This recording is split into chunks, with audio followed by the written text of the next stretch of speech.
आप देख रहे हैं आदिनाथ टीवी चैनल, अनादि से अनंत की धर्म यात्रा।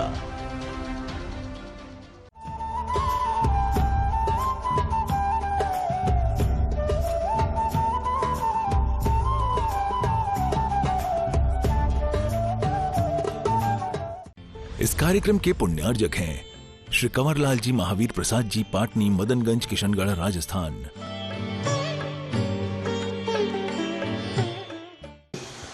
कि वो तुम्हारा पेमेंट वो कर देगा, वो अच्छा समझोगे। अंदर की बात बताओ, ऊपर से नहीं। मजा आ गया, अपना तो बच गया। बस यहीं से डाउनफॉल शुरू होता है, यहीं से हमारी योग्यताएं खत्म होती है, यहीं से अपशगुन चालू होता है। यही सारे संसार का एक ऐसी नीति, ऐसी एक परिणति बन गई। लोग परेशान है कि महाराज मैं क्या करूं,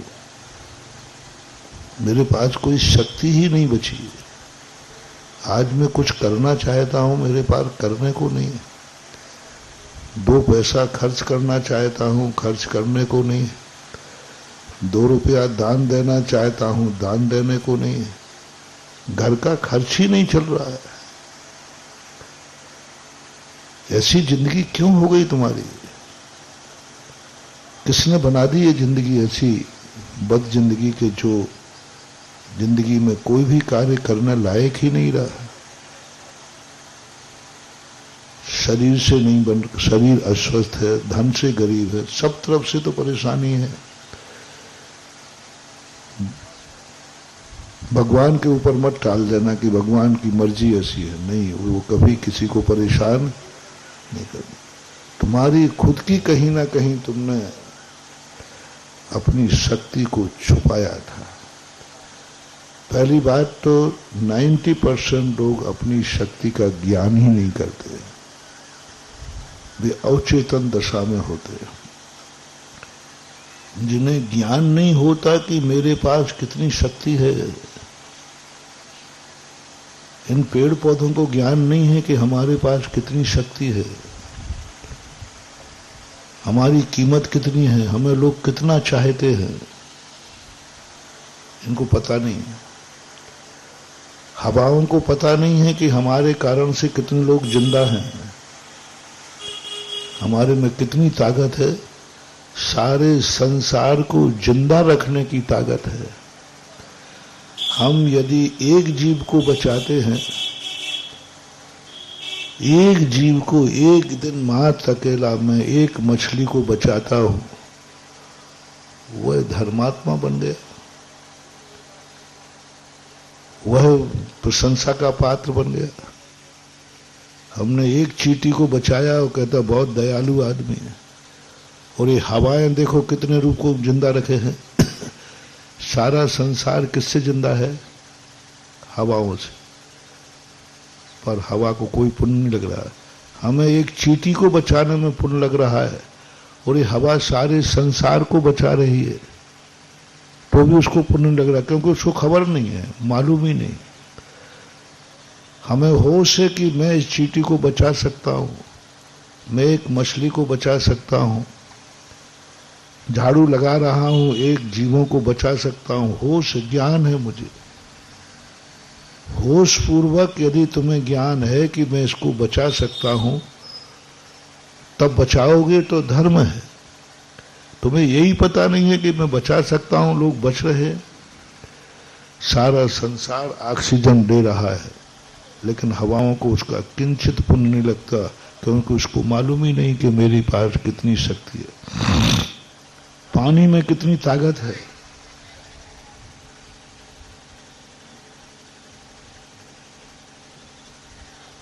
एक लोटा कोई पानी किसी को पिला देता है तो कहते बड़ा धर्मात्मा जी, प्याऊ खोल दी धर्मात्मा जी, कितने प्यासों की प्यास बुझा दी, कितना धर्मात्मा। और ये पानी सारी जगत की प्यास बुझा रहा है, लेकिन इसको पुण्यबंध नहीं है। क्यों?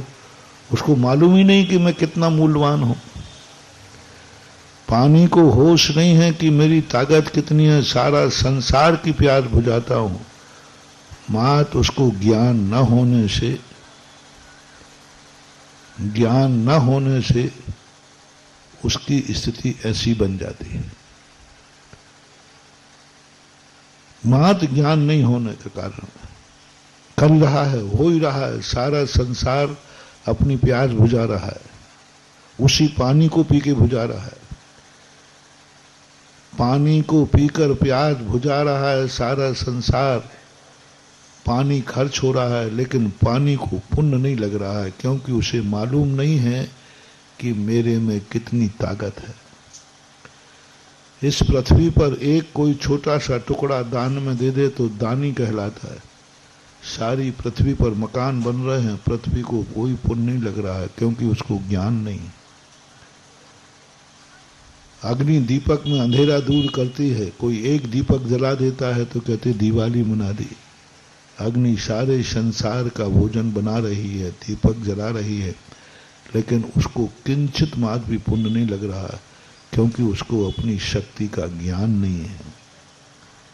कितनी औषधियां हैं जो निरोग कर रही हैं वनस्पति में। एक औषधि दान कोई किसी को दे देता है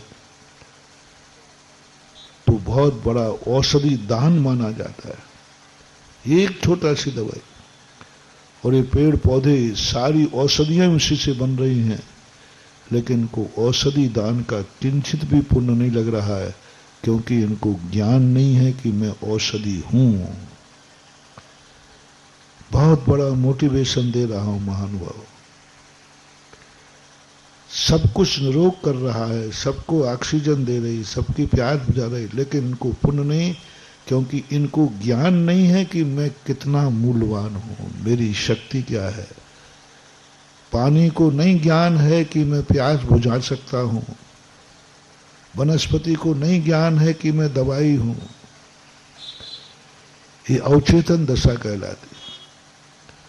कितने जीव हैं दुनिया में जिन्हें अपनी योग्यता मालूम नहीं, इसलिए ये स्थावर हैं, पापी हैं, इनका कभी कल्याण नहीं होगा। उस सीधी पर्याय से डायरेक्ट इनका कल्याण नहीं हो सकता। ये तो मात्र हमने उदाहरण के रूप में दिया। अब आप लोगों के ऊपर घटित करूं कि आपको भी अपनी जिंदगी का मूल्य पता ही नहीं है कि तुम कितने मूल्यवान हो। तुम्हें यही पता नहीं है कि हमारा भारत में जन्म हुआ है, हम कितने पुण्यात्मा। अवचेतन दशा है तुम्हारी। कभी आज तक तुमने कभी सोचा कि मैंने कितना पुण्य किया होगा तो मनुष्य बना। 12 भावना में कहा, दुर्लभ है निगूद से थावर अरु त्रस गति पाना। मैंने सोचा ये क्या बता रहे हैं 12 भावना में, इससे क्या होने वाला है। अरे त्रस गति मिल गई तो मिल गई, नहीं, हम त्रस बनने के बाद यदि हमने उसको दुर्लभ नहीं समझा तो हम पुनः एक इंद्री बन जाएंगे। पहले जो तुम्हें मिला है उसको समझो कि तुम कितना मूल्यवान हो। स्थावर से दुर्लभ शब्द का प्रयोग किया। अनादि अनंत काल से व्यक्ति एक इंद्री बनता रहा, और जैसे ही 2 इंद्री बना, जैनाचार्य ने कहा दुर्लभ है, दुर्लभ। जब तक तुम्हारा मूल्यांकन तुम खुद नहीं करोगे, तब तक बाजार में तुम्हारा कोई मूल्य लगाने वाला नहीं हो। पहले देखो तो सही तुम कितने दुर्लभ हो। त्रसगति पाने के बाद फिर देखो कितनी बड़ी चीज है, साधारण जीव नहीं है। अनंत काल से ये जीव निगोद में पड़ा हुआ था, अनंत काल से। एक श्वास में 18 बार जन्मना मरना, क्या उनकी जिंदगी है। जितने में अपन श्वास लेते ना, इतने बार तो 18 बार जन्म गया और 18 बार मर गया। अपन सब वहां से आए और अनंत काल तक रहे। जैसे तैसे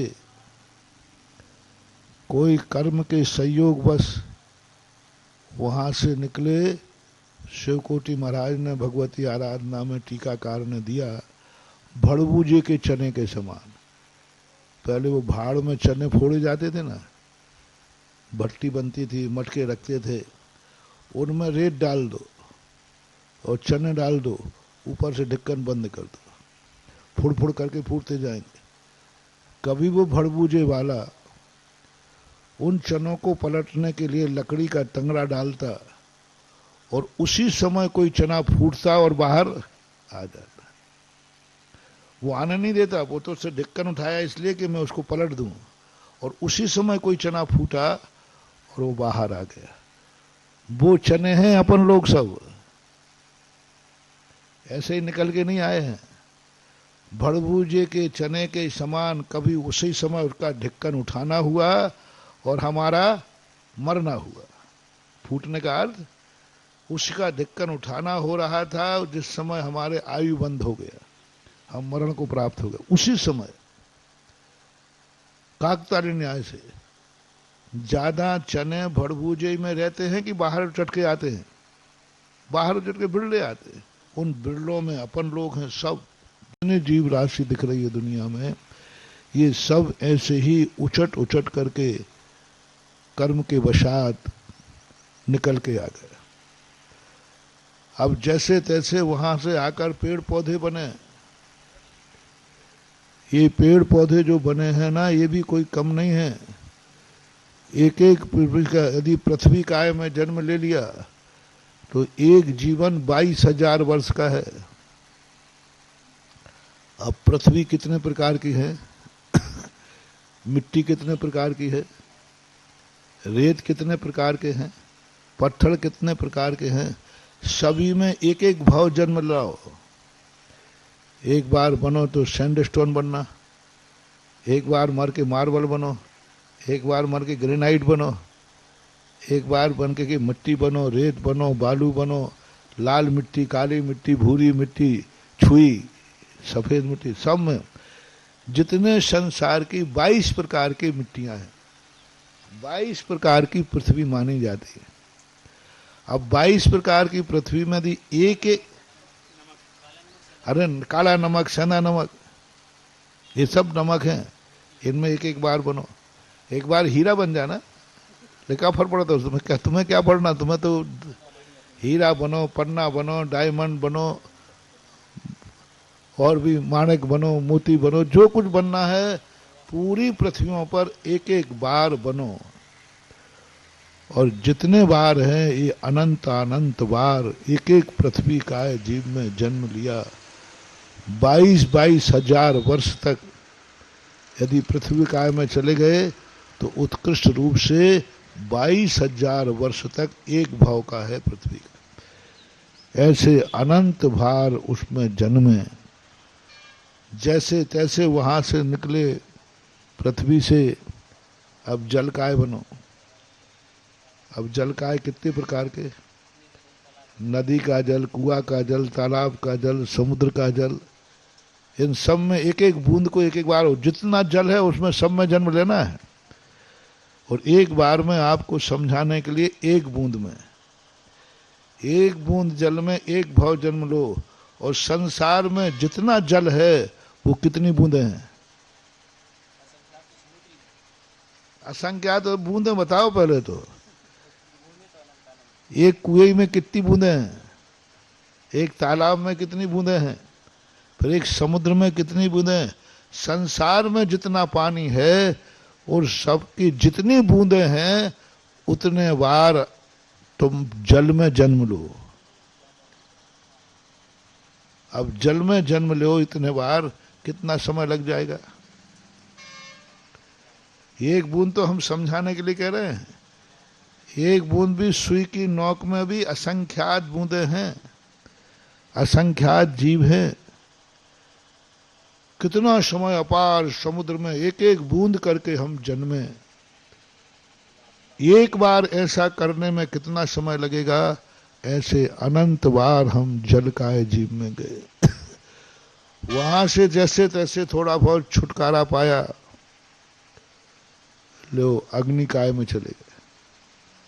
अग्निकाय, एक एक अग्नि में कितनी अग्नियां हैं संसार में, कितनी आ गए हैं। सब जितने संसार को पूरे संसार को जलाने की क्षमता रखने वाली अग्नि है। कभी कोयला की अग्नि बने, कभी लकड़ी की अग्नि बने, कभी गैस की अग्नि बने, कभी बिजली की अग्नि बने, कभी लाइट जलाई है तो अब कभी ये जो लाइन डल रही, इन सब में जीव थे अपन। कभी बन करके प्रेस कर रहे हैं, कभी सिगड़ी जल रही है, कभी गैस जल रहा है, ये सब अपन सब जल चुके हैं। जो गैस जल रही ना तुम्हारे चूल्हे में, समझ लेना अपन भी एक बार ऐसे ही जले थे, और अपनी जलन पर किसी ने ऊपर जाके चाय बनाई थी। वो अग्निकाय जल रहे थे जैसे आप लोग भोजन बनाते ना, तो एक बार अपन लोग भी ऐसे ही जल रहे थे और वो मजे से अपना भोजन बना रहा। सिगड़ी में जल रहे थे, वो अपनी सब्जी बना रहा था, चाय बना रहा था। हम करंट में जल रहे थे, वो अपने कपड़ों पे प्रेस कर रहा था, हम मर रहे थे, जल रहे थे। सब भी जितने भी अग्निकाय है, इन सब में एक भी अग्निकाय नहीं है जिसमें अपना जन्म नहीं हुआ हो, मरे नहीं हो। जैसे तैसे वहां से दौड़ लगाई, वायुकाय बन गए। अब संसार में 3 लोक में जितनी वायु है, उस वायु में एकमात्र अंगुल के असंख्यात्म भाग प्रमाण जन्म लो। अब वायु देखो कितनी है, 3 लोक में पूरी ठसाठस वायु है, और उतने छोटा छोटा सा रूप लेकर के हमें वहां पर जन्म लेना है। वहां से जब वायु में कितने, कोई ने पंखा चला दिया, कोई ने कूलर चला दिया, कोई ने किसी चला दिया, कहीं ने तूफान आ गया, टकराते गए, मरते गए। हवाएं जब तेज चलती है ना, देखो किस तरह से पहाड़ से टकराती हैं, चट्टानों से टकराती हैं। वायुकाय थे, लो साहब पंखा चला दिया, सब समाप्त। वायुकाय में जीव रहने वाले, पंखे चलते वो सब जीव मर गए, अपन सब उसमें से थे। जैसे दौड़ लगाई, वनस्पति बने। अब वनस्पति कितने प्रकार की है दुनिया में, गिना सको तो गिनाओ। सब्जियां ही गिना दो, फल ही गिना लो, और ऐरा खैरा वनस्पतियों की तो गिनती है ही नहीं। जितनी वनस्पतियां हैं, इन वनस्पतियों में एक भव की उम्र 10,000 वर्ष है, उत्कृष्ट उम्र। 10,000 वर्ष तक, यदि बेटा पेड़ बन गए तो 10,000 वर्ष के लिए निपट गए। और बरगद का पेड़ बन गए, इमली का पेड़ बन गए। इनको क्यों कहते हैं इमली के पेड़ पे भूत रहता है? भूत कुछ नहीं रहता है, वो पेड़ जब से है, जब से तुम्हारी पता नहीं कितनी पीढ़ी है। सबसे ज्यादा उम्र होती है इमली के पेड़ की, बरगद के पेड़ की, कल्प वृक्ष की, पीपल के पेड़ की। ये पीढ़ी दर पीढ़ियां देखते हैं तुम्हारा, पीढ़ी दर पीढ़ी देखते हैं। एक पीपल का पेड़ यदि कहीं है, बरगद का है, तुम्हारी 100 पीढ़ियां देखता है। पीढ़ियों पर पीढ़ियां देखता जाएगा। उसने हर पीढ़ी देखी है, हर पीढ़ी उस छाया में आई है। 10,000 वर्ष तक एक बरगद का पेड़ रह सकता है, पीपल का पेड़ रह सकता है, कल्प वृक्ष आते ना, वो उसका पेड़ रह सकता है। जितने ये बड़े बड़े पेड़ होते हैं, इमली का पेड़ की उम्र होती है, सबसे ज्यादा इमली का पेड़ होता है। इन पेड़ों में अपन इमली का पेड़ बने, 10-10 हजार वर्ष तक जीवित रहे। बरगद, इमली सब बने, अपन सब वहां से जैसे तैसे बचे, सो नाली का कीड़ा बने। सब लोग सुनो रे, तुम्हारी आज इतिहास खुल रहा है पोल पलटी। आज तुम हीरो बने घूम रहे हो, तुम्हारी औकात देख लो क्या है। आज अपन जैन साहब बन के बैठे, महाराज साहब बन के बैठे, सब बैठे। भगवान भी इसी में थे, चिंता नहीं करना। भगवान अपन कुछ कहें, भगवान आप भी यहीं थे कल। कीड़े बने, नाली का कीड़ा बने। लो साहब, किसी ने उसी में सुनार के यहाँ नाली बह रही थी, उसने चांदी की तेजाब डाल दी, गल गए। साबुन सोडा डाल दिया, गल गए। जिंदगी जी नहीं पाए और डाल दिया किसी ने सोडा, तेजाब डाल दी, क्या क्या चीजें नहीं नाली में जाती है, अपन सब थे तड़प तड़प करके मर गए। जैसे तैसे कुछ पुण्य बना, कोई योग बना, खटमल बन गए। किसी खटिया में, पलंग में उसने करंट लगाया, निपटा दिया। खटमल बने, चींटी बने, जितने ये पैर वाले जानवर हैं, जितने पैर वाले जानवर हैं, पैर वाले जितने जानवर हैं, ये सब तीन इंद्री कहलाते। बिच्छू भी तीन इंद्री है, चींटी तीन इंद्री है, मकड़ी तीन इंद्री है। ये जिन जिन के पैर मात्र होते हैं वे तीन इंद्री जीव कहलाते। अब कितने प्रकार के तीन इंद्री हैं, गिनती नहीं। उन सब की एक एक पर्याय भी लोगे तो असंख्यातों भव निकल जाएंगे। एक एक पर्याय भी लोगे। वहां से जैसे तैसे बचे, भागे, चौरेंद्री बन गए, मच्छर बन गए, मक्खी बन गए। पंख वाले जितने जीव होते हैं ये सब चौरेंद्री होते हैं, जो पंख से उड़ते हैं। पक्षी को नहीं लेना, सामान विकलत रहो में। वहां से जैसे तैसे भगे तो गन पंचेंद्री बने, लेकिन असंगी बन गए। मन बिन निपट अज्ञानी थयो, बिना मन के अज्ञानी बना रहा, गधा बन गए। कोई मतलब नहीं, कोई बुद्धि नहीं, कोई अकल नहीं। जैसे तैसे पशु बने, लेकिन पशुओं की हाल क्या है, कौन पूछने वाला है। लो, सारी दुनिया मार मार के खा रही है, तुम्हारी जिंदगी की मौत और उनका भोजन। बकरे बने, मछली बने, मुर्गी बने, सब, ऐसी कोई नहीं, और सब ने अकाल में खाया। आप लोग डिस्कवरी देखते होंगे, क्या जिंदगी है। एक हिरन चल रहा है और उसने, शेर ने आके छलांग लगाई, पानी पी रहा था, पानी नहीं पी पाया और शेर ने छलांग लगा के दबा दिया। उसका गला दबाया है वो शेर, और वो तड़प रहा है, कोई सुनने वाला नहीं। काल सिंह ने मृग चेतन को घेरा भव वन में, कुछ नहीं कर पाता वो शेर। गला पकड़ लेता है, तड़पता रहता है, अपनी जिंदगी जीता है। छोटे सा बच्चे को जन्म दिया, आया उठा ले गया शेर। क्या तड़प तड़प के, जिंदा में प्राण, और मांस नोचता है। हाथी को हाथी का शिकार देखना, शेर, हाथी कभी, शेर हाथी को मार नहीं पाता, प्राण नहीं ले पाता, उसको बस असमर्थ कर देता है, उठने लायक नहीं कर देता है, और मांस नोच नोच के खाता है। और वो अभी जिंदा है, वो अभी जिंदा है। जिंदा में अपन को कोई एक चिकोटी ले लेता है, प्राण निकल जाते, उनका तो मांस खा रहा है जिंदा में। जितने ये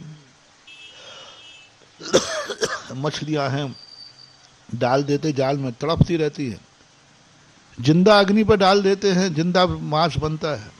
अब बोलो, मछलियों को जिंदा कढ़ाई में डाल दिया, वो तड़प तड़प करके मर गए।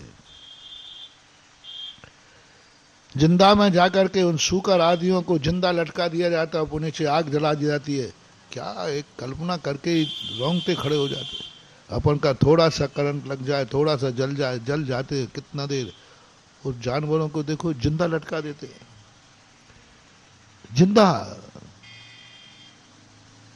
जिंदा जल रहा है, जिंदा है वो, हाथ पैर बांध दिए, नीचे से आग लगा दी, जल रहा है। जिंदा सांपों को चाइना वगैरह में देखो, जिंदे सांप को अग्नि में डाल देते, जिंदा मरा हुआ मार के नहीं डालते। सारा संसार मांसाहारी है, और सब उन जीवों को मार मार के खा रहा है। कोई मरना नहीं चाहता, सब जीवित रहना चाहता। यदि मरना चाहते तो तड़पता क्यों, लेकिन कौन सुनने वाला है। कभऊ आप भयो बलहीन, शबलन कर खायो अति दीन। कोई सुनने वाला नहीं, कोई चीख पुकार नहीं, कुछ नहीं। ऐसी त्रियंच की, पशु की, सब पर्यायों में हम होके आए। जितने लोग तुम्हें ये मांसाहारी मिले सब में अपनी कल्पना करना अतीत का, एक दिन मैं भी ऐसे ही था, एक दिन मुझे भी किसी ने मारा था, एक दिन मुझे भी कर सब एक भी दुनिया में जो कुछ भी देखो महानुभाव,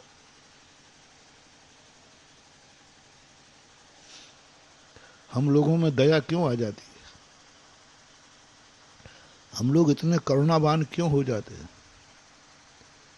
महत कुछ नहीं, महत कुछ नहीं। उनका कष्ट मुझे नहीं है, दूसरे के कष्ट का अनुभव नहीं होता है। बस एक ही है, कल मैं भी यहां था।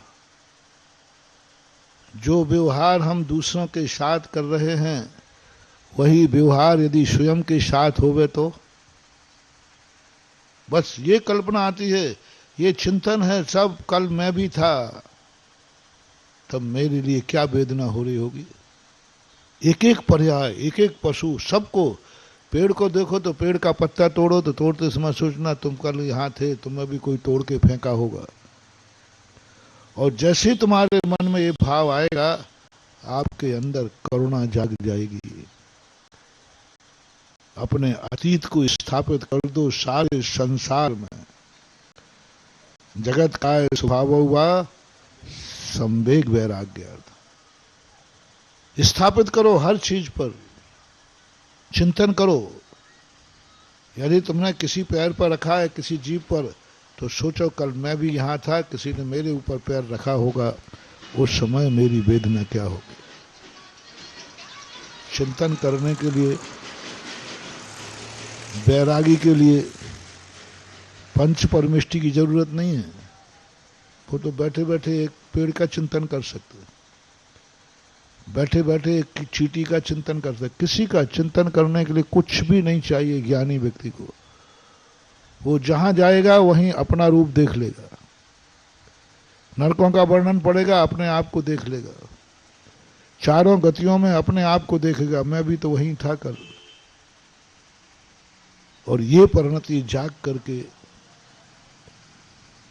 उसके अंदर वैराग्य भाव जागता है, दया भाव जागता है।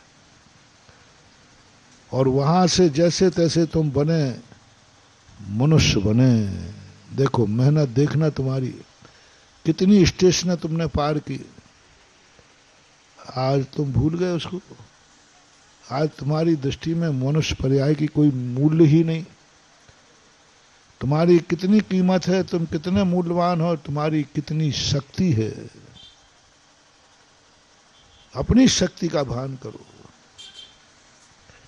तुम चाहो तो इस जीव को बचा सकते हो, तुम चाहो तो मार सकते हो, तुम चाहो तो अपने दुनिया का नाश करते, क्योंकि मनुष्य हो तुम। और यदि पॉजिटिव हो जाए तो तुम क्या क्या कर सकते हो अपनी जिंदगी को। अभी तक तो मात हम उन अवचेतन दशा की बात कर रहा था कि उन्होंने कर्म ने उनको अवचेतन बना दिया। अब मैं मनुष्य की बात कर रहा हूं। तुम्हारे पास कितनी शक्ति है, तुम क्या क्या कर सकते हो जिंदगी में, अपने लिए और दूसरों के लिए। शक्ति से ज्यादा नहीं कह रहा हूं,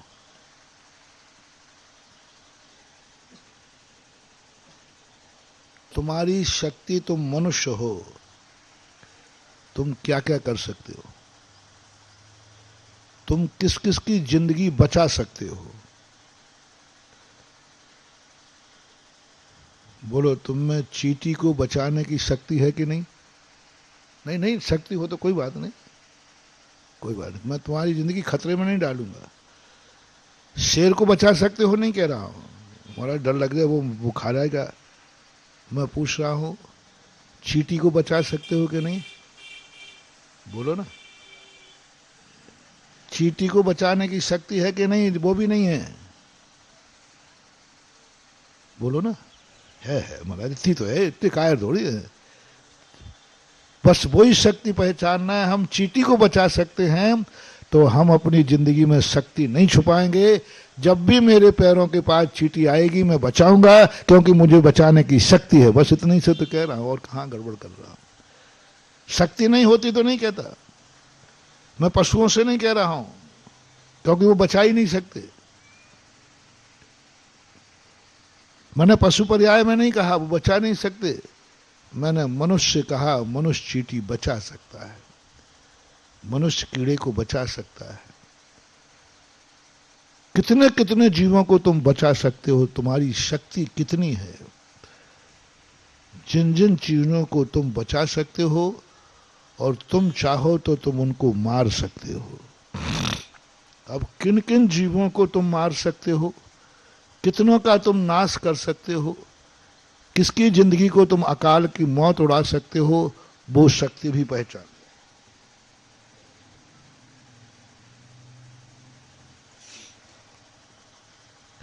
ये जितने पेड़ लगे हैं इन सबको तुम काट सकते हो कि नहीं? शक्ति है कि नहीं है? बस मैं ज्यादा नहीं कहूंगा, बस इन पेड़ों को मत काटना, क्योंकि तुम में काटने की शक्ति है। जिनको हम नहीं बचा सकते हैं उनकी बात नहीं कर रहा हूं, जिनको हम नहीं मार सकते हैं उनकी बात नहीं कर रहा हूं। तुम भगवान को नहीं मार सकते, मैं नहीं करूंगा कि मैं नहीं कहूंगा ध्यान रखना भगवान को कभी मत मारना। हाँ तू तो जाके मार, तू मार ही नहीं पाएगा। मैं ये नहीं कहूंगा कि तू भगवान को बचाना, भगवान को नहीं मारना, क्योंकि तू मार ही नहीं सकता। तुम देवताओं को नहीं मारना, क्योंकि देवताओं को तुम, मैं उन्हीं का कह रहा हूं जिनकी तुम्हारी शक्ति है। तुम कितनों की जिंदगी मिटा सकते हो, तुम कितनों की जिंदगी बर्बाद कर सकते हो। अपने अपने अंदर के जीवों को देखो, तुम्हारी कुवत क्या है। तुम्हारा दिमाग बिगड़ जाए तो तुम कितनों की जिंदगी बर्बाद कर दोगे, ये तुम्हें ध्यान में लाना। तुम कितनों की जिंदगी बचा सकते हो, तुम्हारी शक्ति के अनुसार पूछ रहा हूं। तुम एक प्यासे की प्यास बुझा सकते हो कि नहीं? शक्ति है कि नहीं है तो बस इतने ही नियम लेना है, मेरे पास शक्ति है। कुंद कुंद भगवान यही तो कहते हैं, जम सक्कई तम की रही। जो मैंने पहले कहा था प्रारंभ में कि सबसे पहले अपनी शक्तियां पहचानो कि हमारे पास क्या क्या शक्तियां हैं, अच्छी और बुरी। इनमें से हम क्या कर सकते। शक्ति प्रमाण, शक्ति से ऊपर नहीं करना, शक्ति से ऊपर नहीं करना। हम किसी की प्यास बुझा सकते हैं, इतनी शक्ति है मेरे पास इतना हुनर है। तो बस एक ही नियम लेना है, मेरे पास कभी भी कोई आएगा हम उसकी प्यास जरूर बुझाएंगे, उसको प्यासा नहीं मरने देंगे। तुम किसी को भूखी को रोटी खिला सकते हो कि नहीं? शक्ति है कि नहीं? नहीं हो तो मत खिलाना। और आज अभी मैं ही भूखा बैठा हूं, मेरे को खाने को नहीं है। नहीं उसको नहीं, उसको तो दुनिया मरे तो मरने दो। यदि तुम्हारे पास खाने की शक्ति नहीं है,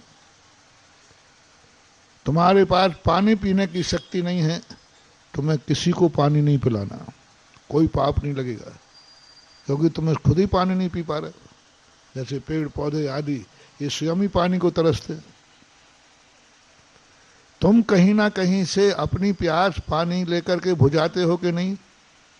खोज के कहाँ पानी मिलेगा, नल पे जाते, बोरिंग पे जाते, कहीं ना कहीं खोजते हो अपने लिए, और अंत में प्यास बुझा लेते हो। बस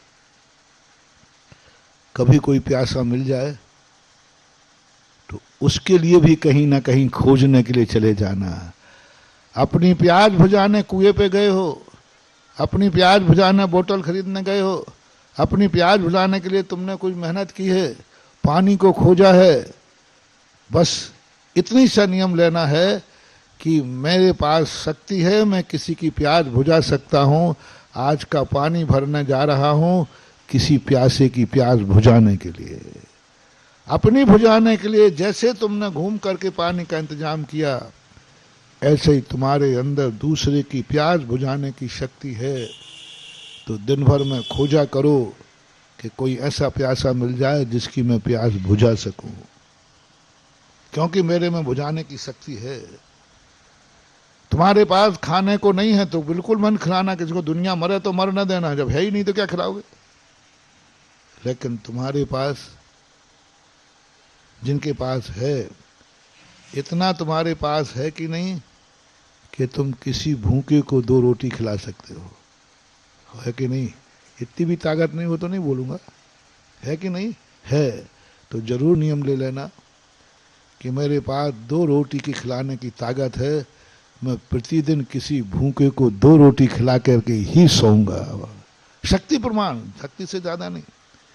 बची हुई रोटी जो तुम्हारा पेट भर चुका, मैं किसी भूखे को 2 रोटी खिला के ही सोऊंगा, क्योंकि मेरे पास 2 रोटी खिलाने की शक्ति है, तो 2 खिलाऊंगा, 1 खिलाने की 1 खिलाऊंगा, शक्ति है मेरे पास। कभी छुपाना मत।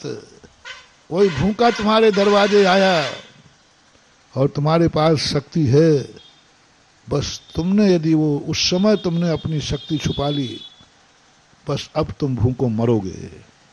ये प्रकृति अब अपनी शक्ति दिखाएगी। तेरे पास शक्ति थी एक भूखे को 2 रोटी खिलाने को, भूखा था और तूने छुपा लिया, अब तुम्हारी बर्बादी चालू। तुम किसी की दवाई तुम्हारे पास, समझो पैसे का मूल्य क्या है। पैसा सबके पास है, उसकी शक्ति समझो, पैसे का मूल्य क्या है। चाहो तो उस पैसे से स्वयं को और दुनिया को बर्बाद कर सकते हो, चाहो तो दुनिया को। बस समझ जाओ कि तुम्हारी शक्ति क्या है। पैसा ही व्यक्ति को नाली में गिरा सकता है और पैसा ही व्यक्ति को सिंहासन पर बैठा दो। मूल्य तुम्हें समझना है। शक्ति से बाहर की बात नहीं कर रहा हूं। जितना पैसा तुम्हारे पास है, जितना भी है, 1 रुपया है, 100 रुपया है, 1000 रुपया है, लाख रुपया है, करोड़ है, अरब है, जो जिसके पास है, हम कोई एक्स्ट्रा की बात नहीं कर रहा हूं आज। जो तुम्हारे पास है उसमें कितनी शक्ति है, बस इतना बता दो। 1 लाख रुपया है, 1 लाख रुपया आपके पास बचा है साल भर में। उस 1 लाख रुपए की शक्ति कितनी है, इतनी जान लो। उस 1 लाख रुपए से क्या क्या हो सकता है। 2 लाख की नहीं कह रहा हूं, कितने की, जो तुम्हारे पास 1000 रुपया है तो 100 रुपया है तो है, उसकी शक्ति पहचानो। इसे हमारी साहित्यिक भाषा में द्रव्य दृष्टि बोलते हैं।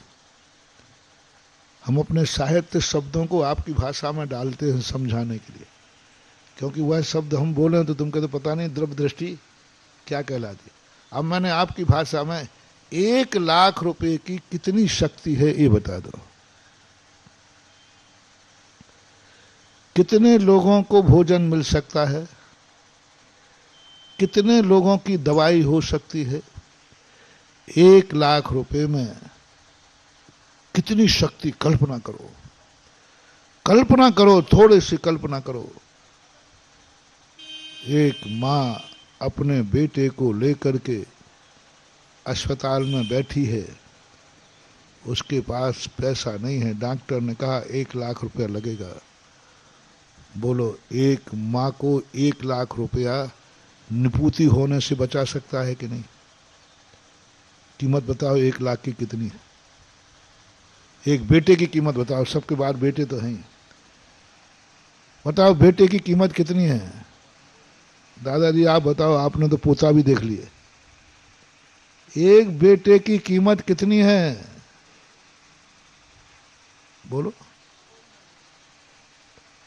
एक बेटे की कीमत कितनी है। आप सब बेटे वाले हैं, संतान वाले हैं, सब भाई बंधु वाले, माताएं भी बैठी है। एक बेटे की कीमत कितनी है? कितने में बेच दोगी बेटा को?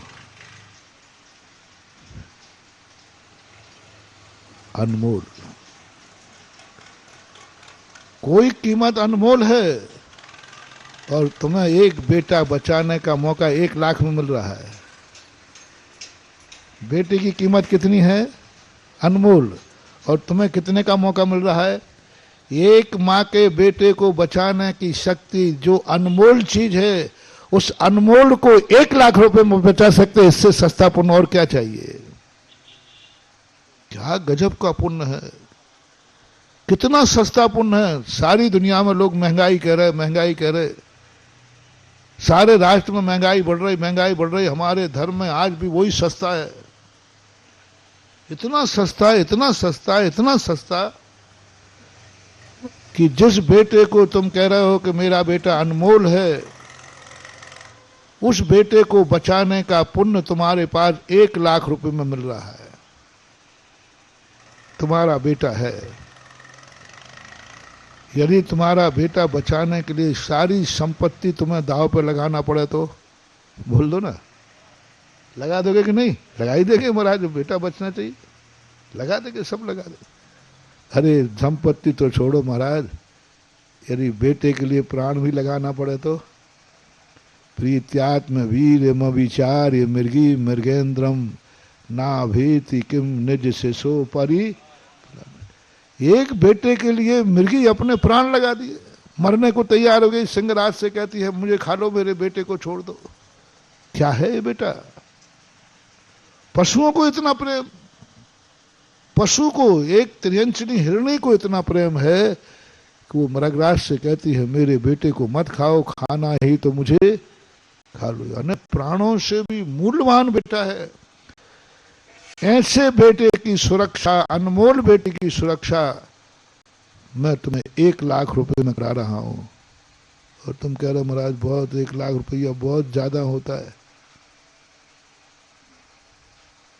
बनियों की आदत ही गंदी होती है, इनको हमेशा बड़ा चढ़ा के बताओ तब ये आधे पे आते हैं। यदि ईमानदारी से 1,00,000 कहो तो तुम 25,000 लगाओगे, और यदि हम 4,00,000 कहते तो अब फिर महाराज 1,00,000 ठीक है। तो मैं कहा देखो मैंने 3,00,000 का कंसेशन लेके आया हो। ये जितने जो कमीशन से माल बेचते ना और तुम खरीदो, तुम सबसे बड़े निरे मूर्ख हो। वो जो कमीशन रखा है तुम्हें बस हमने 50% पे लिया है, और वो माल ही 50% का नहीं था। उसने 500 रख दिया और स्टॉल लगा दिया 50% डिस्काउंट दिवाली पर। वो तुम्हारा रिश्तेदार है जो तुम्हें फुकट में दे रहा है। हमारे यहाँ एक संस्था थी, वो किताबों पर 50% डिस्काउंट देते थे। मेरे पास आए कहीं से सब, महाराज ये देखो आपके आशीर्वाद से वो बुक स्टॉल खुला है जिनवानी का, और यहाँ कोई कमीशन नहीं दिया जाता, और देखो मैं एक संस्था ला रहा हूँ 45% डिस्काउंट। तो मुझे भी लगा, मैंने की बात तो सही है। फिर मैंने दोनों की खबर ली, मैंने उस संस्था की खबर ली। बोले महाराज हमारा तो जितने में पड़ा है उतने ही मैं बेच रहा हूँ, उतने ही मूल डाला है। फिर उसकी खबर ली, जिसने पड़ा है उसने 4 गुना मूल डाला है और 45% का डिस्काउंट, और मूल्य कितना? 4 गुना। बोलो क्या हुआ? आज दुनिया में माल बेचना है तो मूर्खों को बेईमानी से बेच सकते। 4 गुना मूल डालो और 50% डिस्काउंट दो, माल बिक जाएगा। और तुमने ईमानदारी से लागत मूल रखा तो कोई भी नहीं लेगा। भाई तू तो डिस्काउंट देते ही नहीं, कमीशन देते नहीं। आज 90% लोग कमीशन खोर हो गए। लेने वाला भी कहता है कमीशन कितने का है। तुम सब्जी वाले के भी जाओगे तो 2 टमाटर ज्यादा डाल, अरे भाई सेठ जी तराजू दे दे, तो वो भी बदमाश है, फिर तराजू के नीचे लगा देता है एक बात। ले 2 सेकंड सेठ जी 4 लो ना, तुम भी खुश, देखो मैं कितना लाया। क्या करो मूर्खों के साथ। अब वो तो भाई तराजू बराबर जा रहा है तो क्यों उसको जबरदस्ती, नहीं 2 टमाटर ज्यादा डाल। तो वो 2 टमाटर बचाने के लिए 4 टमाटर का वजन कहीं ना कहीं गड़बड़ करेगा। ईमानदार दुकानदार ही नहीं होता, पहले बेईमान ग्राहक होता है। ग्राहक होता है फिर बाद में होता है। ग्राहक पहले ही से कहते नहीं साहब जितना तोल हो उतना दीजिए, आपने एक भी ज्यादा नहीं, आपने ज्यादा क्यों दिया। वो अगली बार से कहेगा भाई ईमानदारी है यहाँ। लेकिन नहीं साहब, आजकल हर व्यक्ति कमीशन के चाह रहा है, कमीशन का माल चाह रहा है। डिस्काउंट कितना है, और यही तुम्हारी सबसे बड़ी मूर्खता है। अब मैं बताता हूं, तुम्हारा बेटा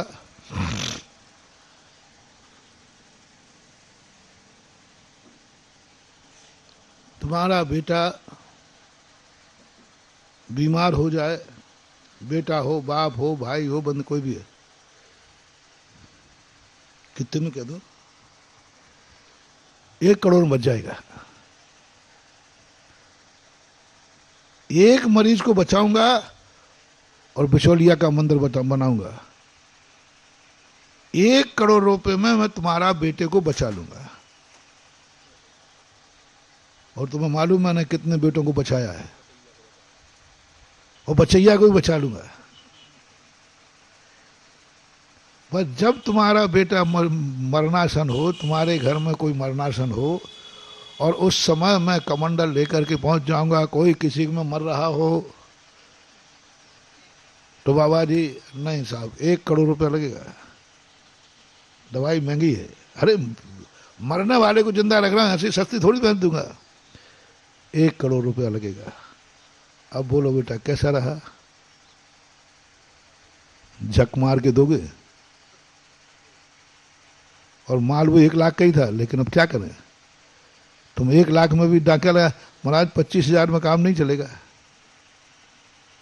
तुमने ये भी नहीं देखा कि सामने कौन है, तुमने ये भी नहीं देखा कि गुरु महाराज हैं, तुमने ये भी नहीं देखा कि भगवान है, तुमने ये भी नहीं देखा कि धर्म है। तुम्हें तो आदत पड़ी थी साहब 25 में काम हो जाएगा। अरे ये तो गलती कर दी सही मूल बता करके, गलती कर दी सही मूल बता करके। अब बता रहा हूं 1 करोड़ रुपया। सुनो रे बचैया वालों, अभी मंदिर को 1 करोड़ लेने में तो 3 साल निकल गए, अभी तक नहीं बना पाए। सिरोनाबाद वालों तो हिम्मत कर ली, बीच में डगोंगा गए थे, हमें ले गए तो वो भी पूरी कर ली। अब ये समस्या बताओ, कर्म की, धर्म की और कर्म की 2 मारें अपने ऊपर आती हैं। धर्म का भार भी अपने ऊपर ही है और कर्म का भार भी अपने ऊपर है। कर्म भी हमारे को तो निपटाना है, और धर्म को भी, क्योंकि दोनों आत्मा की पर्याय है महानुभाव। न धर्मो धार्मिक कई बिना, धर्म कोई बाजार में नहीं मिलता, धर्म अपने आत्मा की पर्याय है, निखालस अपनी शुद्ध आत्मा की पर्याय है। और कर्म भी कोई दुनिया बाजार में नहीं मिलता, कर्म भी फल अपनी आत्मा को ही देता है, दूसरे को नहीं देता। परेण दत्तम यदि लभ्यते स्फुटम स्वयं कृतम कर्म निरर्थकम तदा, पूज्यवर अमित कहता आचार्य महाराज। परेण दत्तम यदि लभ्यते स्फुटम स्वयं कृतम कर्म निरर्थकम तदा, यदि दूसरा मुझे सुखी दुखी दे, मैं दूसरे को सुखी दुखी करूं, तो स्वयं कृतम कर्म यदात्म ना पुरा फलम तो दीयम लभते शुभा शुभम। इतनी बड़ी बात कह दी एक छोटी सी पंक्ति में। स्वयं कृतम कर्म यदात्म ना पुरा फलम तो दीयम लभते शुभा शुभम, परेण दत्तम यदि लभ्यते स्फुटम स्वयं कृतम कर्म निरर्थकम तदा। यदि दूसरे का कर्म मेरे काम आ जाए, मेरा कर्म दूसरे के काम आ जाए, तो स्वयं के किए होगा क्या होगा? फिर तो हम एक दूसरे को बचा लेंगे। महारानी चेल्ला ने यही कहा कि मेरा पति, मंदोदरी ने यही कहा कि हे भगवान मेरे पति को नरक जाने से बचा लो। महावीर स्वामी के समोषण में बैठ करके चेल्ला कह रही है, महावीर स्वामी के मौसा जी थे, चेल्ला मौसी जी थी। कहते हे महावीर स्वामी आप ग्रस्त अवस्था के मेरे बहनौता हो, और अभी मैं भक्तन हूँ, मेरे पति को नरक जाने से बचा लो। जो उपवास कहो, जो व्रत कहो मैं कर लूंगी। वो तो नहीं करेंगे क्योंकि उनको तो नरक आयु का बंद हो गया, उनके बदले मैं कर लूंगी। लेकिन महावीर कहते हैं किसी का किया हुआ किसी के काम आने वाला नहीं है, नहीं आने वाला। उसने किया है उसी को भोगना पड़ेगा, तुम्हारे कोई काम आने वाला नहीं। इसलिए कोई कर्म, अब तुम्हारा कर्म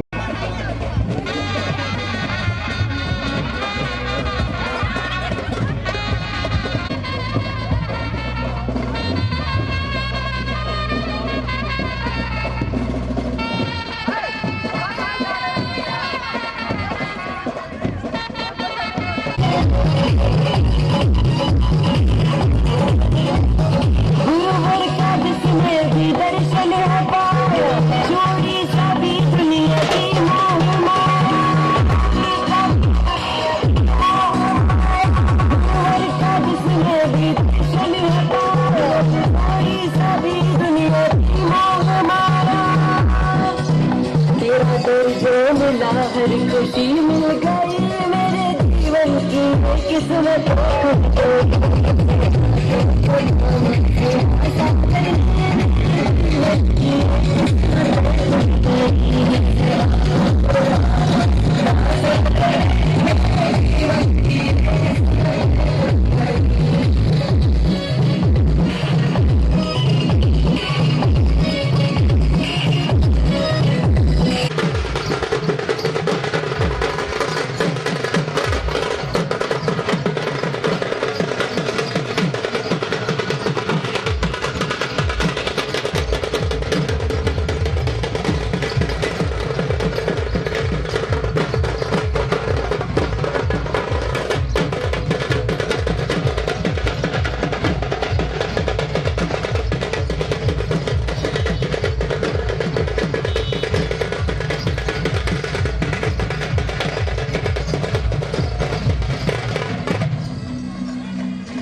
महानुभाव से निवेदन अपना आकर के स्थान ग्रहण करें।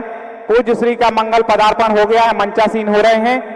एक और श्राविकाएं सोर बैठ जाएं, दाहिनी ओर बाईं ओर पुरुष वर्ग बैठे, आगे आकर के अपना स्थान ग्रहण कर लें। नीचे कुर्सी वाले सबसे पीछे बैठेंगे, सामने की ओर कोई भी कुर्सी ना लगाए। बोलिए संत श्रोमणी आचार्य श्री विद्यासागर जी महाराज जी की, परम पूज्य आचार्य श्री 108 समय सागर जी महाराज जी की, जगत पूज्य निर्यापक समान तीर्थ चक्रवर्ती मुनि पुंगव श्री सुधा सागर जी महाराज जी की, समस्त मुनि संघ की। जितने भी जबलपुर से पदाधिकारीगण आए हैं, निवेदन आगे की ओर बैठ जाएं। सामने की ओर कोई भी महाराज जी जहां बैठेंगे उसके सामने कुर्सी ना डालें। चौधरी जी किनारे करो, सामने कुर्सी नहीं डालेंगे कोई। सामने की ओर कोई भी अपनी कुर्सी ना रखें, निवेदन है। और मंच खाली कर दें, सभी लोग सामने आकर के बैठ जाएं। मंच पर कोई भी ना रहे, निवेदन है। हम व्यवस्था को जितना अच्छे अनुशासन से बनाएंगे उतना अच्छा कार्य हमारा होगा। आज से जितनी भी समितियां आई हैं सबको अवसर मिलेगा श्रीफल भेंट करने का। किनारे की ओर यहां बैठ जाएं। महिलाएं थोड़ा स्टोर हो, सामने यहां बीच से उठो। श्राविकाएं इसके पीछे आओ, इनको उठाओ यहां से, सामने से यहां अलग हो जाएं श्राविकाएं। पुरुष वर्ग का स्थान है, और इस तरफ हो जाएं किनारे की ओर। सभी लोग आगे आकर के अपना स्थान ग्रहण कर लें। चाहे गोसलपुर से संबंधित जितनी संस्थाओं के लोग हों, जबलपुर से संबंधित जितनी संस्थाओं के लोग हैं, सभी लोग अपना स्थान ग्रहण कर लें। आज यह सम्मेद गिरी गोसल, जहां पर हम सबके आराध्य जगतपुर निर्यापक समण मुनि पुंगव श्री सुधा सागर जी महाराज का मंगल आगमन हुआ है। मेरा निवेदन, भैया आप लोग खड़े क्यों हैं, बैठ जाए ना सभा के रूप में। भैया बिठा लो, एक जन व्यवस्थापक सबको बिठा लो, खड़े कोई भी ना रहे। महाराज श्री बैठ गए, हमारा भी कर्तव्य है कि हम अपना स्थान ग्रहण कर लें। शीघ्रता से सभी बैठ जाएं, मंच खाली कर दें। भैया मंच पर कोई भी ना रहे, निवेदन है सभी सामने की ओर आ जाएं। सबको श्रीफल भेंट करने का अवसर आज यहां पर प्राप्त होगा। बड़ी भारी संख्या में जबलपुर के सभी कॉलोनियों के पदाधिकारीगण, पूरी पंचायत सभा यहां पर उपस्थित है। साथ ही साथ आसपास के जितने भी क्षेत्र हैं वहां की कमेटियां उपस्थित हैं, सिहोरा, खितौला आदि, पनागर आदि। और साथ ही साथ यहां पर गोसलपुर से संबंधित जितने भी कमेटियां हैं, समाज है, यहां पर उपस्थित है। सबको भी श्रीफल चढ़वाएंगे। मेरा निवेदन, बैठ जाओ भैया, क्यों खड़े हो आप लोग, बैठिए ना। अनुशासन से आप काम करेंगे तो बहुत जल्दी काम होगा। पीछे वाले भी बैठ जाएं, पीछे वाले बैठ जाएं। और आज बहुत समय से चिर प्रशिक्षित लोग भावना भा रहे थे कि हमारे पास में इतना अच्छा जो मुख्य हाईवे मार्ग है उस पर एक क्षेत्र है जिसके पास बहुत बड़ी जमीन भी है, गौशाला भी यहां संचालित होती है, लेकिन वह क्षेत्र उस गति से विकास को प्राप्त नहीं हो रहा। गोसलपुर की पूरी समाज ने एक मीटिंग बुलवाई और उसमें निर्णय लिया कि यदि हमारे क्षेत्र का कोई विकास कर सकता है तो भारतवर्ष में एक संत जिन्होंने अनेक तीर्थों का उद्धार किया है, ऐसे जगतपुर सुधा सागर जी इस राज हैं। और पूरी कमेटी ने एक निर्णय लेकर के कि हम पूज्य गुरुदेव के समक्ष पूरी समाज, यहाँ की पूरी संस्थाएं जाएं और गुरुदेव से निवेदन करेंगे कि गुरुजी आपका पदार्पण जिस धरा पर होता है वो धरा अपने आप में एक महातीर्थ बन जाती है। अब हमारा गोसलपुर तीर्थ भी विकास को प्राप्त हो, वो महातीर्थ बने, इस भावना के साथ पूरी कमेटी ने यहां पर निवेदन किया था। और वह निवेदन, उनका वह श्रीफल, उनकी वह भावना, उनका वह पुरुषार्थ, क्योंकि वो बहोरीबंदी, कटनी और उसके पहले से भी गोसलपुर के युवा निरंतर प्रयासरत थे कि महाराज जी का मंगल पदार्पण यहां पर हो। और आज उनकी वह भावना सफल हुई है। जगतपुर निर्यापक समण मुनि पुंगव सुधा सागर जी महाराज का मंगल पदार्पण गोसलपुर में हो गया है। मेरा निवेदन, बार बार यहां आने जाने का क्रम ना रखें, अव्यवस्था अपन को नहीं करनी है। और आज जब महाराज श्री का मंगल पदार्पण यहां पर हुआ है तब हम सब पूज्य के चरणों में एक भावना भा रहे हैं कि हे मुनिवर, आपने अनेक तीर्थों का उद्धार किया। अभी बहोरीवन तीर्थ, जहां पर लोग सोच रहे थे कि वहां पर समाज तो है नहीं, इस तीर्थ का विकास, इस तीर्थ का उद्धार कैसे होगा, लेकिन आप कहे आशीर्वाद कह लो कि वहां लोकल में भली 5-6 घर की समाज थी, लेकिन आपकी प्रेरणा आशीर्वाद से पूरे विश्व की समाज ने वहां पर सहयोग किया, दान दिया, पूरे विश्व के लोग वहां पर आए, उस तीर्थ क्षेत्र का विकास हो गया है। अब बहोरीबंद में जो चमत्कार उदय तीर्थ महाराज जी ने नाम दिया है वहां वो चमत्कार होने वाला है। ऐसे ही अब सम्मेदगिरी गोसलपुर में कुछ होने वाला है। आज जब यहां पर आगवानी हो रही थी तो गोसलपुर के एक युवा साथी से मैंने पूछा कि यहां पे कितने घर की समाज है, तो उन्होंने कहा मूल रूप से 12 घर हैं, अब वो बढ़ते हुए 22 हो गए, 20-22 घर। 20-22 घर की केवल छोटी सी समाज, लेकिन इनका उत्साह और पुरुषार्थ आप देखिए। आज भव्य आगवानी गोसलपुर समाज ने यहां पर करवाई है और इस आगवानी को करने के लिए भले ये क्षेत्र गोसलपुर है, समाज छोटी है, लेकिन जबलपुर ने कहा सबसे नजदीक यदि कोई इतना हाईवे पर क्षेत्र हमारे है तो वह सम्मेदगिरी गोसलपुर है। तो जबलपुर की भी पूरी समाज, सभी संस्थाएं आज यहां पर उपस्थित हुई हैं। अब हम सब उस क्रम में प्रवेश करने जा रहे हैं जो चरण बहोरीबंद तीर्थ से चलते हुए गोसलपुर को महातीर्थ बनाने के लिए आए हैं। ऐसे पाद पंकजों का प्रक्षालन करने का सौभाग्य किस सौभाग्यशाली श्रेष्ठी को मिलेगा? कौन ऐसा पुण्यात्मा होगा जिसे जगतपूर्ण निर्यापक समर्थ तीर्थ चक्रवर्ती मुनि पुंगव सुधा सागर जी महाराज के पाद प्रक्षालन का सौभाग्य प्राप्त होगा? ऐसे पुण्यात्मा का चयन हम यहां पर कर रहे हैं। कौन होगा वह सौभाग्यशाली? 1,11,111 रुपए, 1,11,111 रुपए।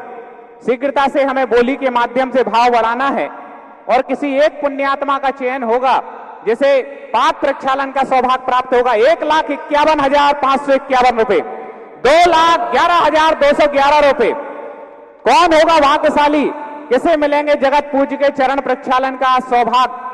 2,51,251 रुपए, 2,51,000, 3,33,333 रुपए। तालियां अच्छे से बजाइएगा, अनुमोदना, क्योंकि आज का वह सबसे बड़ा पुण्यात्मा कहलाएगा जिन चरणों के लिए धरती के देवता भी तरसते हैं कि ये चरण मुझे मिल जाएं।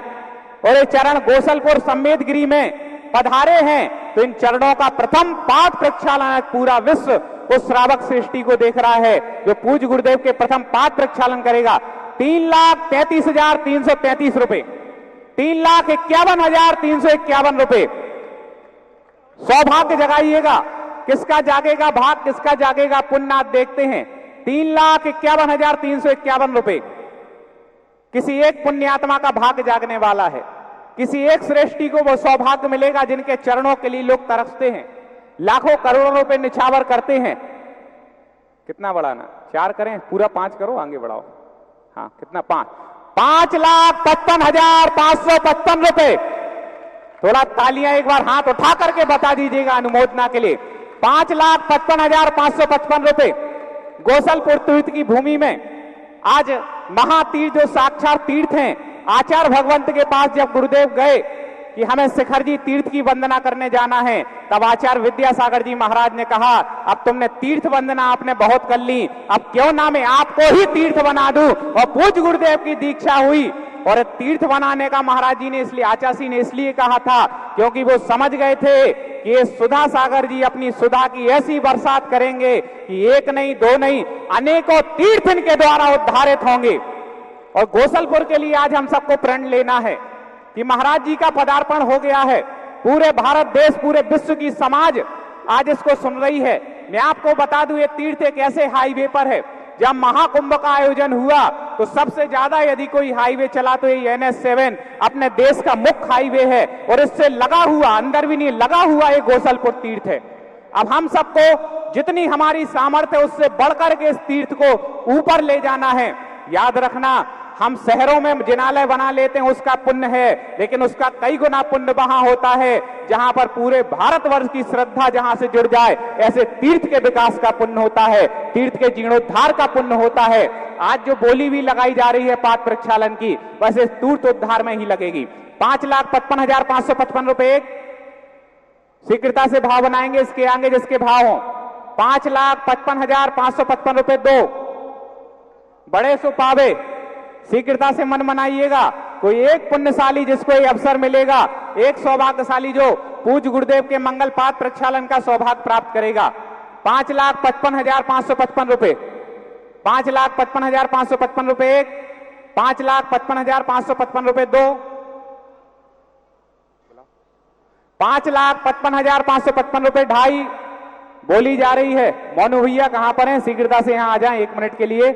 5,55,000 रुपए, एक कोई बड़भागी पुण्यात्मा जिसे पूज्य गुरुदेव के मंगल पाठ प्रक्षालन का सौभाग्य मिलेगा और इसके बाद हम शास्त्र भेंट मां जिनवाणी भेंट करेंगे, पूज्य गुरुदेव की अमृतमयी वाणी सुनने का लाभ हमें मिलेगा।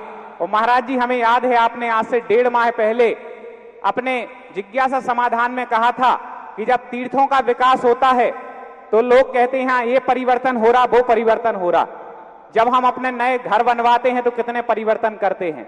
आज आप यहाँ पर आज यहाँ के कमरे को देख करके जाइएगा तीर्थ, और जब पूज्य गुरुदेव यहां से जाए और इनकी प्रेरणा से जो काम हो उस काम को देख करके जाइएगा, तब आपको लगेगा कि क्षेत्रों का विकास कैसे महाराज जी के द्वारा होता है। क्योंकि हर तीर्थ पर आज बेसिक व्यवस्थाएं, महाराज जी का कहना एक अच्छी धर्मशाला हो, क्योंकि आजकल का युवा चाहता है कि जब हम तीर्थ यात्रा पर जाएं तो बेसिक व्यवस्थाएं हमें वहां पर मिलें। ऐसी भावना को लेकर के इस तीर्थ का विकास होना है। और महाराज जी, अभी चमत्कारोदय तीर्थ क्षेत्र जिन भी व्यक्ति ने देखा, हमारे अशोक जी सेठी कोलकाता से यहाँ उपस्थित हैं, उनकी बहुत भावना है तीर्थ का विकास हो। जब आप चमत्कारोदय तीर्थ क्षेत्र कटनी गए तो वहां के जिनालयों को देख करके वो कह रहे थे कि हमारा एक एक रोम रोम पुलकित है। वहां से आते हुए भी, महाराज जी के चरणों में बैठते हुए भी उन्होंने कहा कि आज तो हम आनंद से विभोर हो गए। और कब हमें ऐसा अवसर मिलेगा, कभी ऐसा जिनालय गोसलपुर में भी निर्मित हो, तो मैं आपसे कहूंगा अब अपन को चिंता करने की जरूरत नहीं है। ऐसे एक नहीं अनेकों जिनालय जिनकी प्रेरणा आशीर्वाद मार्गदर्शन से बने हैं, ऐसे जगतपूर्ण निर्यापक श्रवण मुनि पुंगव सुधा सागर जी महाराज अब यहां विराजित हो गए हैं।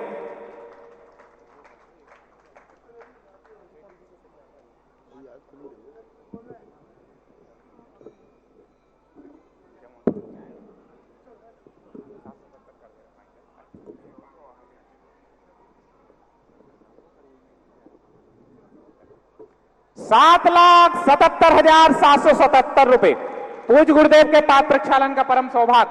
कौन होगा बड़भागी, किसे मिलेगा ये सौभाग्य? 7,77,777 रुपए एक, 7,77,777 रुपए दो, 7,77,777 रुपए ढाई, पौने 3,99 बोली जाती हुई। और किसी को ये सौभाग्य पुण्य अपने खाते में ले जाना हो, इतना बड़ा अवसर, 7,77,777 रुपए एक, दो, ढाई, पौने 3 और समय कम है 3, ये सौभाग्य प्राप्त किया है। आज के पाद प्रक्षालन करता है श्री अनिल कुमार जी, सुनील जी जैन, नितिन जी जैन गोसलपुर, अमित मेडिकल स्टोर्स परिवार, मोनू भैया का परिवार। और इनकी भावना है कि जहां हम एक ओर से पाद प्रक्षालन तो कर ही रहे हैं, साथ में क्योंकि इनकी बहुत भावना थी अशोक सेठी जी की और इन मोनू भैया की और पूरी समाज की कि हमारे इस क्षेत्र का विकास हो, तो उसके लिए उन्हें कोई एक संबल प्रदान करने वाला व्यक्ति चाहिए था। और वो संबल के रूप में अशोक जी सेठी हमारे बीच में यहाँ पर आए हैं कोलकाता से। आ जाएं पाद प्रक्षालन के लिए, मोनू भैया के परिवार के साथ पूज्य गुरुदेव के मंगल पाद प्रक्षालन करेंगे। साथ ही साथ आज हमारे बीच में विभिन्न समितियां उपस्थित हैं, एक एक करके मैं आमंत्रित करूंगा। एक एक अपना श्रीफल, दो प्रतिनिधि आएंगे, श्रीफल भेंट करते जाएंगे। समय कम है इसलिए केवल नाम हम कमेटी का लेंगे, आप यहाँ पर उपस्थित हो जाइएगा। आज जबलपुर के लिए निवेदन लेकर के हमारे बीच में दिगंबर जैन पंचायत सभा जबलपुर उपस्थित है। अध्यक्ष मंत्री, सभी पदाधिकारीगण, पंचगण, जितने भी पंच हैं वो भी आ जाएं। और पदाधिकारी, मेरा निवेदन, क्योंकि समय को ध्यान में रखते हुए पूज्य गुरुदेव की वाणी को भी सुनना है, इसलिए मैं समिति के नाम लूंगा। सब महाराज जी सबसे परिचित है, सबको जानते हैं। आप आइएगा और आकर के श्रीफल भेंट करिएगा। पंचायत सभा आ जाए, संपूर्ण पंचगण उपस्थित हो जाएं और जगत पूज्य का शुभाशीष प्राप्त करें। इसके बाद हमारे बीच में हाँ अध्यक्ष जी है ना, सभी लोग हैं, आइए। जैन नवयुवक सभा के जो पदाधिकारीगण हैं वो उपस्थित हो जाएं। लाडगंज ट्रस्ट कमेटी आज निवेदन लेकर के महाराज जी के चरणों में उपस्थित हुई है। लाडगंज ट्रस्ट कमेटी के सभी पदाधिकारीगण उपस्थित हो जाएं। शासनोदय तीर्थ हनुमान ताल, जिसको आज महाराज श्री ने पूरे विश्व में पूज्य बना दिया, ऐसे शासनोदय तीर्थ हनुमान ताल की पूरी कमेटी आज पदाधिकारीगण उपस्थित हैं, आ जाएंगे। हमारे बीच में पिसनहारी तीर्थ मड़िया के पदाधिकारीगण उपस्थित हैं। मेरा निवेदन दो प्रतिनिधि आए। साथ ही साथ भेड़ा घाट समिति, जिसको महाराज जी ने एक नया रूप दिया, आज विश्व का पर्यटन स्थल है। भेड़ा घाट समिति के सभी पदाधिकारी आ जाएं। पयोदय तीर्थ भेड़ा घाट, संगम कॉलोनी, जहां पर महाराज जी के आशीर्वाद से एक विशाल जिनालय का निर्माण होना है। शिवनगर समिति हमारे बीच में उपस्थित है। शिवनगर में ही महाराज जी के सानिध्य में भक्तांबर जी की वाचना हुई थी 2011 चातुर्मास में। अग्रवाल कॉलोनी जबलपुर, जहां पर अग्रवाल कॉलोनी वालों ने महाराज जी के आशीर्वाद से एक बड़ा जमीन खरीदी है और एक बहुत ही भव्य जिनालय अग्रवाल कॉलोनी में निर्माण होने वाला है। आ जाए शिवनगर अग्रवाल कॉलोनी। इसके बाद शांति नगर जिनालय के पदाधिकारी हमारे बीच में उपस्थित हैं। मुनि सेवा समिति लाडगंज हमारे बीच में है। श्री सन्मति विद्या संघ परिवार जबलपुर हमारे बीच में है। बोर्डिंग जिनालय के पदाधिकारी हमारे बीच में है। अमृत तीर्थ जूड़ी तलैया के पदाधिकारीगण हमारे बीच में है। आधार ताल से पदाधिकारीगण हमारे बीच में है। सभी लोग आ जाएंगे। साथ ही साथ एक ऐसा समर्पित मंडल जो कि विद्या सुधा शिवरार्थी संघ के नाम हम जानते हैं और हमेशा गुरुदेव के चरणों में समर्पित रहने वाला है, विद्या सुधा शिवरार्थी संघ यहां पर उपस्थित हो जाए। इसी के साथ पनागर जैन समाज आज हमारे बीच में उपस्थित है। पनागर, मेरा निवेदन श्रीफल भेंट करके पीछे होते जाएं। मैं जिसको बुलाऊं वो ही आए और श्रीफल भेंट करके पीछे होते जाएं। पनागर, हाँ, कुशनेर से हमारे बीच में उपस्थित है भक्तगण, आ जाएं, आकर के श्रीफल भेंट करें। बहोरीवन चमत्कारोदय तीर्थेद बहोरीवन सिहोरा और खितौला से जो भी पदाधिकारीगण उपस्थित हैं आ जाएं, आकर के श्रीफल भेंट करें, पूज्य श्री का शुभाशीष प्राप्त करें। जितनी भी समितियां के लोग हैं वो मेरा निवेदन होगा आकर के श्रीफल भेंट करें, अपना स्थान ग्रहण कर लें। सुभाष नगर समिति हमारे बीच में उपस्थित है, वो भी अपना निवेदन कर रही है कि जबलपुर में आपका मंगल पदार्पण हो और जिनको शास्त्र भेंट करना हो 1,11,000 रुपए की राशि में शास्त्र भेंट कर सकते हैं। जिन भी महानुभावों को शास्त्र भेंट करने का सौभाग्य प्राप्त करना हो अपने नाम हम तक भेज देंगे। 1,11,000। बैठ जाएं सभी लोग, प्रवचन होंगे पूज्य गुरुदेव के, सभी लोग बैठ जाएं, समय हो गया है अधिक। मंच से भी सभी लोग नीचे आ जाएं। पनागर समाज भी अपना निवेदन कर रही है। हमारे बीच में जहां पर पूज्य गुरुदेव का मंगल पदार्पण हुआ, अब हम मौका गोसलपुर वालों को देंगे, मेरा निवेदन, बैठ जाइएगा। हमारे बीच में IMA उपाध्यक्ष डॉक्टर अरविंद जी उपस्थित हैं, वो भी आ जाएं। श्रीमान अशोक सेठी जी हमारे बीच में उपस्थित हैं, वो भी श्रीफल भेंट करें। हमारे बीच में निवाई से सराब परिवार है बचैया में, जिन्होंने निर्माण का पुण्य कमाया, श्रीफल भेंट करें। हमारे बीच में जब कुंडलपुर महामहोत्सव हुआ उसके जो संयोजक थे श्रीमान वीरेश सेठ जी दमोह से हमारे बीच में उपस्थित हैं। अनिल मम्मा जी, राकेश जी मेडी और दिगंबर जैन महासंघ जबलपुर हमारे बीच में उपस्थित हैं। मोनू छापरा जी हमारे बीच में उपस्थित हैं। सभी लोग आकर के श्रीफल भेंट करें, मेरा निवेदन होगा और सामने की ओर हम अपना स्थान ग्रहण कर लें। विद्या सुधा शिवरार्थी संघ के सभी युवा भी आ जाएं और आकर के श्रीफल भेंट करें। अब जिन लोगों को ये सौभाग्य मिला है, सानिध्य मिला है और सानिध्य का जो भरपूर लाभ लेना चाहते हैं, ऐसे सम्मेदगिरी ट्रस्ट कमेटी आएगी, आकर के श्रीफल भेंट करे। साथ ही साथ यहाँ का हमने देखा सबसे यदि एक्टिव कोई है तो वो नवयुवक मंडल है, तो गोसलपुर का नवयुवक मंडल, गोसल सागर नवयुवक मंडल हमारे बीच में उपस्थित है, आकर श्रीफल भेंट करें। महाराज श्री के प्रवचन के पश्चात सभी के भोजन की व्यवस्था भी है, सभी लोग यहीं रुकेंगे, आहारचर्या यहाँ से संपन्न होगी। श्री विद्यासागर सेवाश्रम समिति गौशाला के सभी पदाधिकारी युवागण हमारे बीच में हैं और महिला मंडल गोसलपुर हमारे बीच में आकर के श्रीफल भेंट करें। मेरा निवेदन, जो पीछे हैं वो सब बैठ जाएं। अब हम महाराज जी के प्रवचनों का केरबना से हमारे बीच में समाज के श्रेष्ठीगण उपस्थित हैं, आकर के श्रीफल भेंट करें।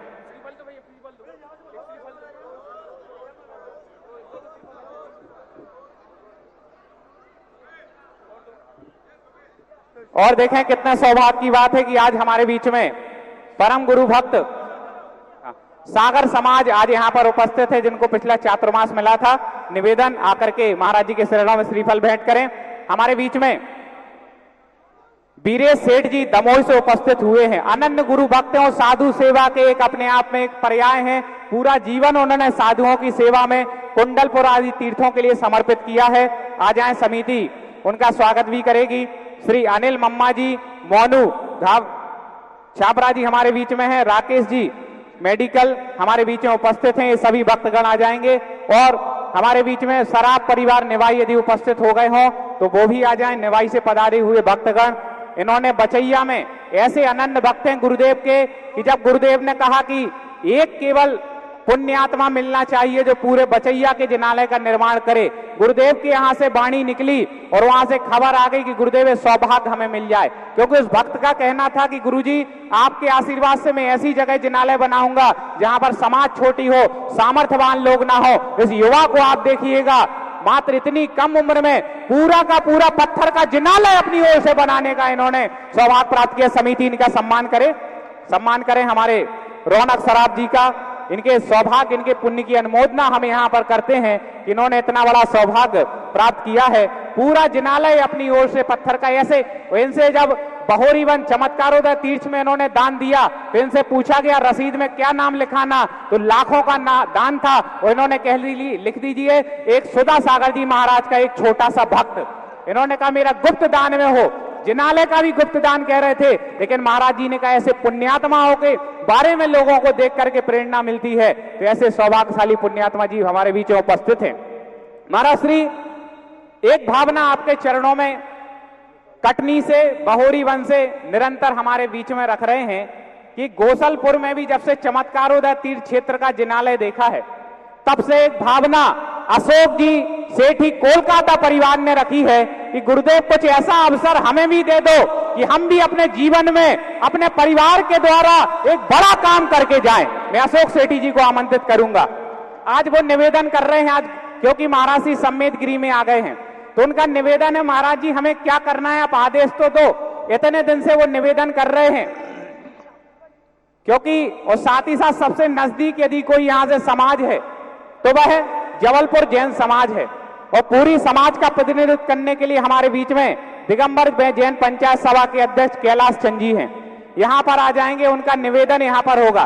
पूर्व अध्यक्ष सत्येंद्र जुग्गू जी हैं, इन सबका पंचायत सभा की ओर से भी निवेदन कर रहे हैं कि और अब एक तो वो बचैया के जिनालय बनाने वाले सौभाग्य श्रेष्ठी का नाम तो हो गया, अब एक गुरुदेव के चरणों में जो बार बार निवेदन कर रहे हैं, अब गुरुदेव क्या आशीर्वाद देते हैं, क्या प्रेरणा देते हैं, उसको सहर्ष स्वीकार इन्होंने पहले ही समर्पण कर दिया कि मेरे लिए तो जो है वो जगत पूज्य है। ऐसे अशोक सेठी जी का सम्मान यहां पर समाज करेगी और पंचायत सभा के अध्यक्ष हमारे बीच में है, पूरी पंचायत सभा के अध्यक्ष जी का आप सम्मान कर दें पूरी समाज स्वरूप और आकर के पूरी समाज के श्रेष्ठीगण यहां पर श्रीफल भेंट कर रहे हैं, जबलपुर का निवेदन महाराज जी के चरणों में रख रहे हैं। और अब हम समय को बिना गवाते हुए, क्योंकि इनकी वाणी सुनने के लिए हम सभी यहां बैठे हैं, मेरा निवेदन सामने की ओर पांडाल में अपना स्थान ग्रहण कर लें जो लोग इधर उधर हों, क्योंकि महाराज श्री आपके अनंतोपकार जबलपुर हैं। 2011 की चर्चा 2025 में भी हुआ करती है, जब हम देखते हैं कि जबलपुर के प्रत्येक जिनालय में लोग धोती दुपट्टे पहन करके प्रातःकालीन की बेला में लाइन लगा करके अभिषेक करते हैं। जहां शासनोदय तीर्थ हनुमान ताल में 20-25 लोग दर्शनार्थी नहीं होते थे, आज वहां पे हजारों लोग प्रतिदिन अभिषेक उस जिनालय में पूजन करते हैं। ऐसे आपके जबलपुर पर अनंतोपकार है, अनेक जिनालय आपके निर्माण से वहां तीर्थोद्धार हुआ और अनेक जिनालयों का निर्माण हुआ है। ऐसे लेकर के जबलपुर की समाज आज पूरा निवेदन कर रही है। हाँ, और जुग्गू जी आए और 4 लाइन महाराज जी के चरणों में निवेदन करते हुए हम प्रवचन का निवेदन करेंगे। मंगलाचरण स्वरूप शास्त्र भेंट के लिए 1,11,000 रुपए की राशि में जिनको सौभाग्य प्राप्त करना हो बिना बोली के, आप क्योंकि समय बोली के लिए नहीं है, जिनकी भी भावना हो आप अपना नाम दें और शास्त्र भेंट का सौभाग्य प्राप्त करेंगे। पंचायत सभा के अध्यक्ष अपना निवेदन रखें, इसके बाद जुग्गू जी का प्रवचन के पूर्व मंगलाचरण स्वरूप 4 लाइन। जबलपुर जैन समाज के लिए निवेदन दिगंबर जैन पंचायत सभा के अध्यक्ष कैलाश चंद जी रख रहे हैं कि आपका पदार्पण हो और संस्कार धानी को 2011 की यादें हमारी गुरुदेव ताजा कर दो, ऐसी भावना के साथ। निर्यापक गुरुवर गुरुदेव श्री संत सुधा सागर जी महामुनिराज के चरणों में सत नमन है, सत नमन है। हे गुरुवर, हम जबलपुर वासी एवं जबलपुर जैन समाज आपके चरण रथ पाने के लिए प्रयासरत हैं। आप हमें ऐसा शुभ अवसर दें कि जबलपुर संत कारधानी में आपके चरण पड़े और हम लोग विभोर हो और भव्य से भव्य आगवानी करें, यही हमारी आपसे प्रार्थना है। आपके चरणारविंद में कोटि कोटि नमन है महाराज। नमोस्तु नमोस्तु। और पूरी समाज की ओर से पंचायत सभा के अध्यक्ष जी ने तो निवेदन रख दिया और पूरी समाज अपने हाथों को वहीं से नमोस्तु कर ले कि महाराज जी हम चाहते हैं हाथ खड़े करके कि आपका जबलपुर में पदार्पण हो, पुनः 2011 जैसा स्मरण 2025 में हो, ऐसी भावना के साथ। अब जुग्गू जी का जब तक भजन ना सुने तब तक आनंद नहीं आता है, तो 4 लाइनों में मंगलाचरण स्वरूप, इसके बाद मंगल प्रवचन होंगे। हे सुधा सागर दयालु तुम पे हम कुर्बान, हे सुधा सागर दयालु तुम पे हम कुर्बान, तू ही मेरी आबरू, तू ही मेरी आरजू, तू ही मेरी जान। हे सुधा सागर दयालु तुम पे हम कुर्बान, क्यों तेरे दामन से जो आए उन हवाओं को सलाम, तेरे दामन से जो आए उन हवाओं को सलाम। चूम लूं मैं उस जुबा को जिस पे आए तेरा नाम, कितनी प्यारी सुबह तेरी, कितनी रंगी तेरी शाम, तुम पे हम कुर्बान, तू ही मेरी आबरू, तू ही मेरी आरजू, तू ही मेरी जान। क्यों माँ का दिल मन के कभी सीने से लग जाता है तू, और कभी नन्ही सी बेटी बन के याद आता है तू। जितना याद आता है मुझको उतना तड़पाता है तू। जबलपुर आओ महाराज। जय जय गुरुदेव।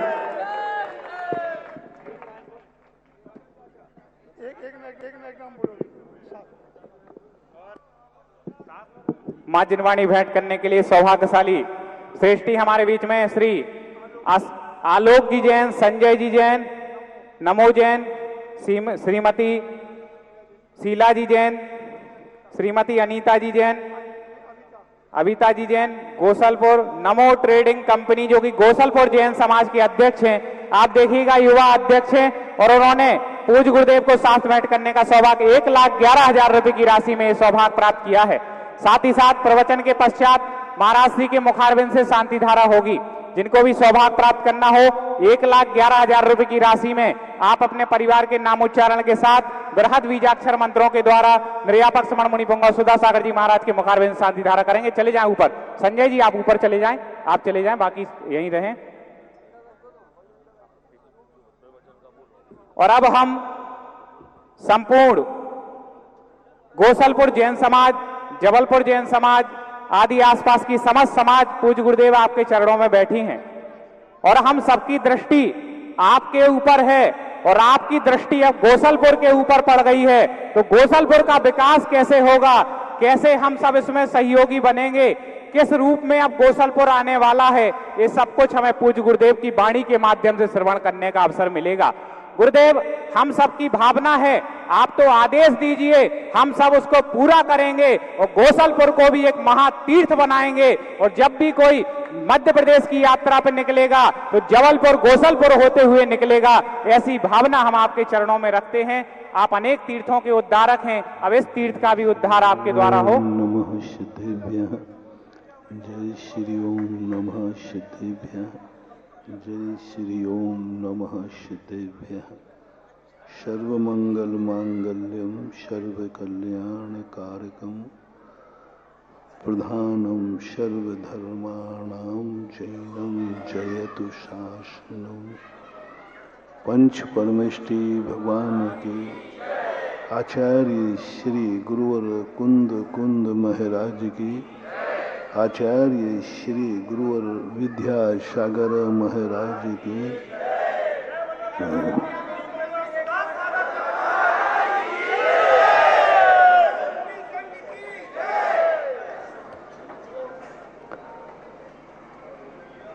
प्रत्येक वस्तु की जब सामान्य दृष्टि से उनकी शक्तियां देखते हैं तो शास्त्रों में तो सबकी समान शक्तियों का वर्णन है, लेकिन कुछ ऐसे द्रव्य होते हैं जो किसी द्रव्य क्षेत्र काल भाव का निमित्त पाकर कुछ ऐसी शक्तियां उद्घाटित करने के लिए तत्पर हो जाते हैं,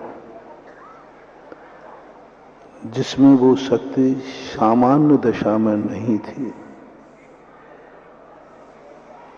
लेकिन जब वह कोई ऐसी संगति पा जाते हैं तो उसमें ये शक्तियां आ जाती हैं। पृथ्वी पूरी बहुत बड़ी है, 2.5 ही द्वीप नहीं मध्यलोक पूरा भरा है, लेकिन हर पृथ्वी में वह योग्यता नहीं है जो कि कोई उस स्थान को कोई पूज्यता का रूप दे सके।